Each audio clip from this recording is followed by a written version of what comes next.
पिताजी आप दुखी मत होइए, आज से आप काम करने नहीं जाएंगे।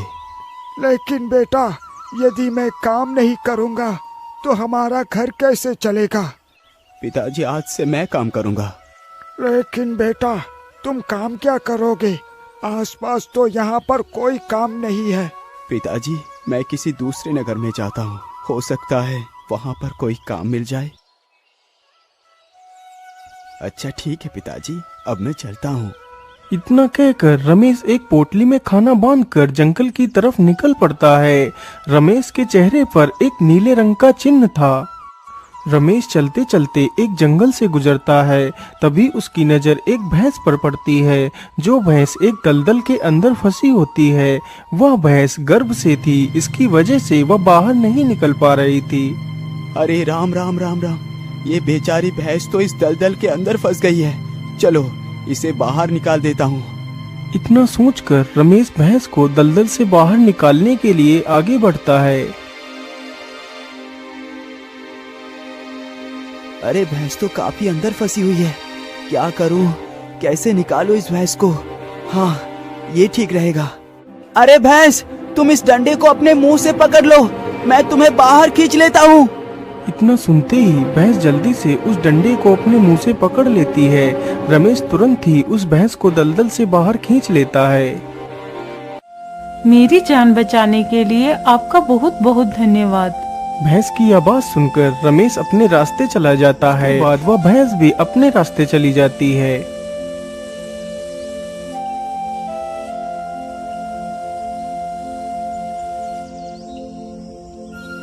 कुछ महीनों बाद ही उस भैंस ने एक बच्चे को जन्म दिया।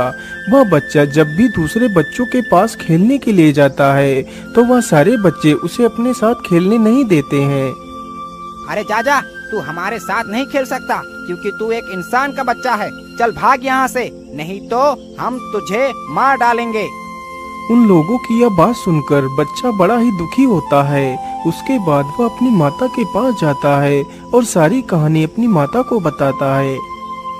माँ, अब मैं उन लोगों के पास खेलने नहीं जाऊंगा, मुझे मेरे पिता के पास जाना है। अच्छा ठीक है बेटा, यदि ऐसी बात है तो हम तुम्हारे पिता को जरूर ढूंढेंगे। फिर वह दोनों माँ बेटे अलग अलग दिशाओं में निकल पड़ते हैं। कुछ दूर चलने के बाद एक नगर आता है। अरे वाह, यहाँ पर तो एक नगर है। मैं ऐसा करता हूँ, अपना रूप बदल लेता हूँ, उसके बाद नगर के अंदर प्रवेश करता हूँ। इतना सोचकर वह अपना रूप एक इंसानी बच्चे में बदलकर नगर के अंदर प्रवेश कर जाता है।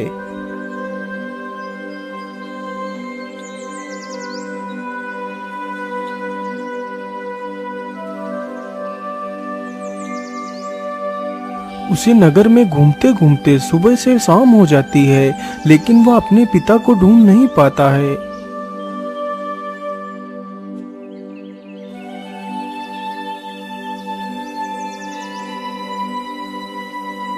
अगले ही दिन फिर से वह दोनों माँ बेटे किसी दूसरे नगर में जाते हैं और पहले की तरह ही वह दोनों भिन्न भिन्न दिशाओं में चले जाते हैं। उस दिन भी वह लड़का पूरा नगर घूमता है, लेकिन उसके पिता का कोई भी पता नहीं चल पाता है।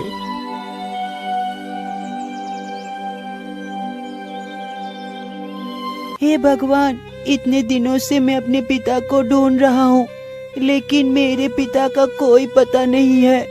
इतना सोचकर वह लड़का वहीं पेड़ के नीचे बैठकर रोने लगता है। तभी उधर से रमेश गुजरता है। अरे ये रोने की आवाज किसकी है? रमेश अपने आसपास देखता है तो उसे वही लड़का रोता हुआ दिखाई देता है। तो रमेश तुरंत उसके पास जाता है। क्या बात है बेटा, तुम रो क्यों रहे हो? तुम्हें क्या तकलीफ है? जैसे ही लड़के ने रमेश को देखा तो वह हैरानी में पड़ जाता है, क्योंकि जो चिन्ह उस लड़के के ऊपर बना हुआ था वही चिन्ह रमेश के चेहरे पर भी बना हुआ था। पिताजी, मैं इतने दिनों से आपको ही ढूंढ रहा था। आप मुझे छोड़कर कहाँ चले गए थे? लेकिन बेटा, मैं आपको तो जानता ही नहीं, फिर तुम मुझे पिता कहकर क्यों बुला रही हो? अभी तो मेरा विवाह तक नहीं हुआ, तो तुम मेरे पुत्र कैसे हो सकते हो? नहीं पिताजी, मैं आपका ही पुत्र हूँ। आप मेरी माँ के पास चलिए, आपको सब कुछ पता चल जाएगा। बच्चे के बार बार बोलने पर रमेश उस बच्चे के पीछे पीछे चला जाता है। अच्छा ठीक है बेटा, बताओ तुम्हारी माँ कहाँ है? पिताजी, मेरी माँ भी आती ही होगी, लेकिन पिताजी याद रखना, जब मेरी माँ मुझे आपके साथ देखेगी तो वो आपके ऊपर प्रहार करेंगी, लेकिन आपको डरना नहीं है। जैसे ही वो आपके ऊपर प्रहार करेंगे तो आप उनके सींग पकड़ लेना, तो सब कुछ ठीक हो जाएगा। बच्चे की यह सारी बातें सुनकर रमेश थोड़ा हैरत में पड़ जाता है। तभी वहाँ पर वह भैंस भी आ जाती है और जैसे ही वह भैंस अपने बेटे को उस युवक के साथ देखती है तो वह रमेश की ओर उसे मारने के लिए दौड़ पड़ती है। तभी रमेश उस भैंस के दोनों सींग पकड़ लेता है। सींग पकड़ते ही वह भैंस एक सुंदर स्त्री में यह देखकर रमेश हैरान रह जाता है, क्योंकि रमेश ने अपने पूरे जीवन में कभी भी इतनी सुंदर स्त्री नहीं देखी थी। क्या हुआ पिताजी, आप कहाँ खो गए? पिताजी, यही मेरी माता है। अजी चलिए ना, आप हमें अपने घर नहीं ले चलेंगे? हाँ हाँ, क्यों नहीं, चलो हमारे साथ। इतना कहकर रमेश उन दोनों को भी अपने साथ अपने घर ले जाता है और सारी कहानी अपने माता पिता को बताता है। तो उसके माता पिता उन दोनों को अपने पोते और बहू के रूप में स्वीकार कर लेते हैं। अरे आप सुनिए ना, मैं आपसे कुछ कहना चाहती हूँ। हाँ हाँ मोहिनी, आप मुझसे क्या कहना चाहती हैं? मैं आपसे बस इतना कहना चाहती हूँ, यदि आप मुझसे कभी भी गुस्सा हो जाएं, तो मुझे किसी भी नुकीली चीज या कोई जलती हुई चीज से मत मारना, नहीं तो मैं हमेशा के लिए तुमसे दूर चली जाऊंगी। अरे नहीं नहीं मोहिनी, मैं तुम्हें कभी नहीं मारूंगा।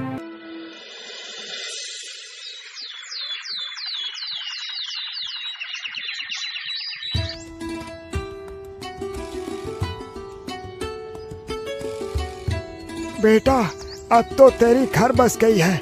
अब हम दोनों तीर्थ यात्रा के लिए जा रहे हैं, तुम अपना ख्याल रखना। ठीक है पिताजी, आप दोनों जल्द ही लौट कर आ जाना। इतना कहकर रमेश के माता पिता वहाँ से चले जाते हैं। अच्छा ठीक है मोहिनी, तुम अपना ख्याल रखना। अब मैं भी अपने काम पर जा रहा हूँ। फिर रमेश भी अपने काम पर चला जाता है। इसी प्रकार काफी दिन गुजर जाते हैं। एक दिन की बात है, रमेश अपनी पत्नी से किसी बात को लेकर गुस्सा हो जाता है। अरे दुष्ट, तू घर में पड़े पड़े क्या करती है? तू मेरे लिए एक समय का खाना भी नहीं बना सकती। रुक, आज मैं तुझे मजा चखाता हूँ। इतना कहते ही रमेश आग से जलती हुई एक लकड़ी उठाता है और उन दोनों की तरफ बढ़ता है। अरे रे रे, मैंने ये क्या किया? अरे मोहिनी, तुम कहाँ चली गई हो? भगवान, अब मैं क्या ढूंढूं अपनी पत्नी और बच्चे को?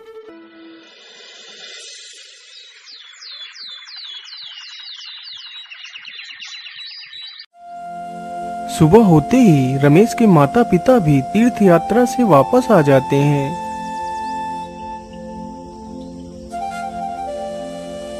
अरे बेटा, शाम कहीं नजर नहीं आ रहा और ना ही हमारी बहू नजर आ रही है। माँ, अब तुम्हारी बहू और पोता कभी लौट कर नहीं आएगी। लेकिन बेटा, हुआ क्या? आखिर वो दोनों कहाँ गए हैं? फिर रमेश सारी कहानी अपने माता पिता को बताता है। लेकिन बेटा, तुमने ऐसा क्यों किया, जबकि बहू ने तुम्हें पहले ही समझाया था कि तुम उसे किसी भी वस्तु से पीटना, लेकिन कभी उसे चलती हुई वस्तु या नुकीली वस्तु से मत मारना, नहीं तो वो हमेशा हमेशा के लिए चली जाएंगी। और तुमने वही किया। पिताजी, मैं क्या करूं? मेरी बुद्धि भ्रष्ट हो गई थी। मैंने आवेश में आकर ये गलत कदम उठा लिया। मुझे माफ कर दो पिताजी, मुझे माफ कर दो। बेटा, तुम दुखी मत हो, तुम जाकर देख आओ, हो सकता है वह दोनों तुम्हें कहीं मिल जाएं। यदि ऐसी बात है माँ, तो मैं जरूर अपनी पत्नी और बच्चे को ढूंढ कर लाऊंगा। माँ, मेरी बात ध्यान से सुनो। मैं उन दोनों को ढूंढने के लिए जा रहा हूँ, लेकिन यदि मैं वापस लौट कर ना आऊं तो मेरा हाल खबर लेने के लिए मिटवोली को भेज देना। और मिटवोली मेरी कोई भी चीज उठा कर लाएगी तो तुम उसे एक जगह पर रख देना और उसके पास एक दीपक जलाकर रख देना और 3 बार बोलना, ए नीले निशान वाले आदमी, ये दीपक तेरे लिए ही जल रहा है। इतना बोलकर रमेश जंगल की तरफ निकल पड़ता है।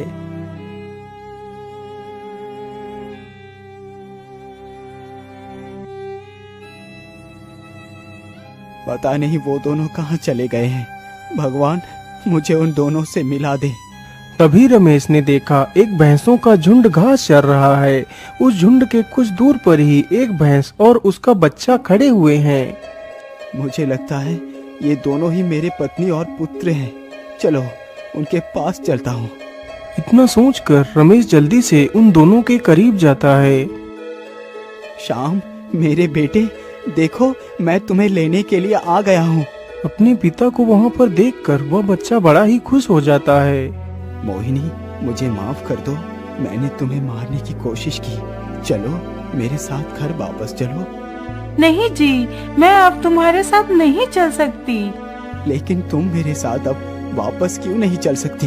अब मेरे सरदार मुझे कहीं भी जाने की इजाजत नहीं दे सकते। नहीं नहीं मोहिनी, मैं तुम्हें जाने की इजाजत दे सकता हूँ, लेकिन एक शर्त पर। बोलिए, आपकी क्या शर्त है? मैं आपकी प्रत्येक शर्त मानने के लिए तैयार हूँ। शर्त तो यही है कि तुम्हारी आंखों पर एक पट्टी बांधा जाएगी और तुम्हें भैंसों के झुंड में से अपने मोहिनी को पहचानना है। ये प्रक्रिया हम लगातार 3 बार करेंगे।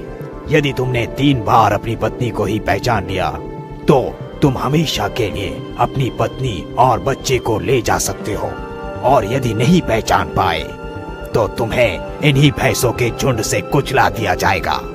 ठीक है, मुझे तुम्हारी शर्त मंजूर है। इतना सुनते ही भैंसों का सरदार वहाँ से दूर चला जाता है। अजी, मैं जो कह रही हूँ उसे ध्यान से सुनो।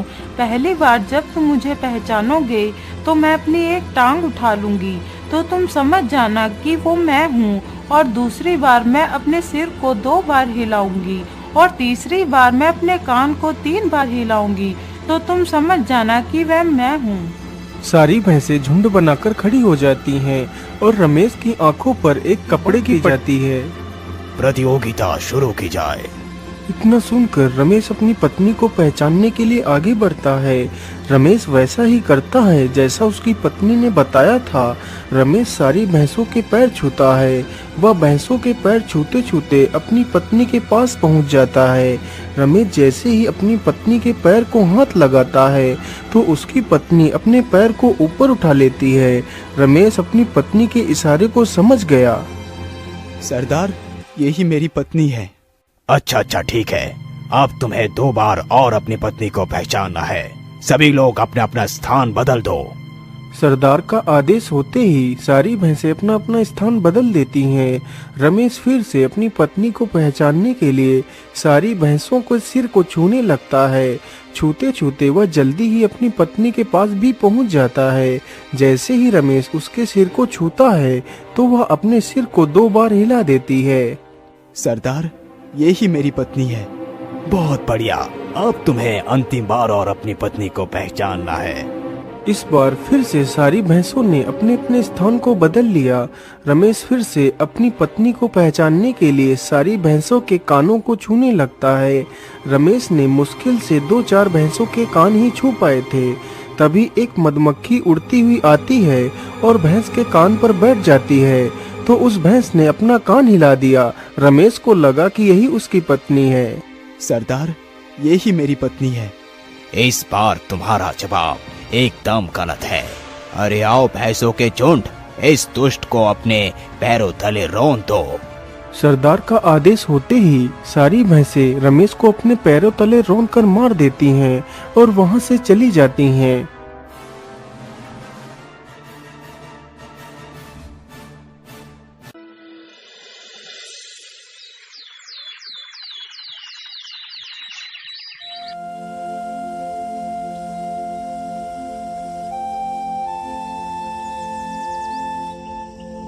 रमेश को गए हुए काफी दिन गुजर जाते हैं। जब रमेश लौटकर वापस घर नहीं आया तो उसके माता पिता को रमेश की चिंता हुई।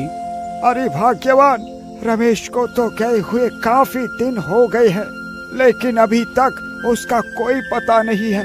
वो लौटकर क्यों नहीं आया? कहीं वो किसी मुसीबत में तो नहीं फंस गया?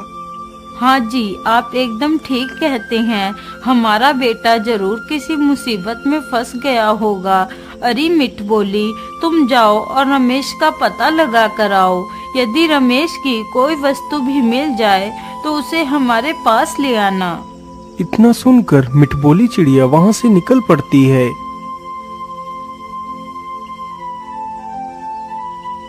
मिठबोली चलते चलते वहीं पर पहुंच जाती है जहां उन भैंसों के झुंड ने रमेश को मार दिया था। अरे ये क्या, ये अंगूठी तो रमेश की ही है, तो इसका मतलब ये हड्डियां भी रमेश की ही हैं। चलो मैं ऐसा करती हूँ, जल्दी से ये अंगूठी और इसमें से एक हड्डी उठा कर ले जाती हूँ।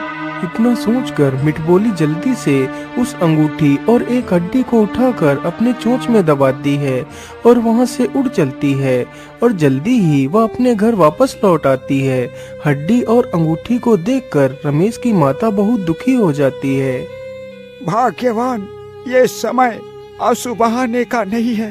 जैसा हमारे बेटे ने कहा था, हमें वैसा ही करना चाहिए। वह दोनों जल्दी से रमेश की अंगूठी तथा उसकी हड्डी को जमीन पर रखते हैं और उसके पास एक दीपक जलाकर रख देते हैं। ए नीले निशान वाले आदमी, यह दीपक तुम्हारे लिए ही जल रहा है। ए नीले निशान वाले आदमी, यह दीपक तुम्हारे लिए ही जल रहा है। ए नीले निशान वाले आदमी, यह दीपक तुम्हारे लिए ही जल रहा है।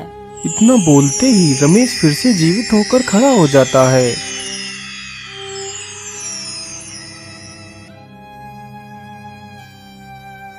माँ, मुझे माफ कर दो। मैं तुम्हारी बहू और पोते को वापस नहीं ला सका।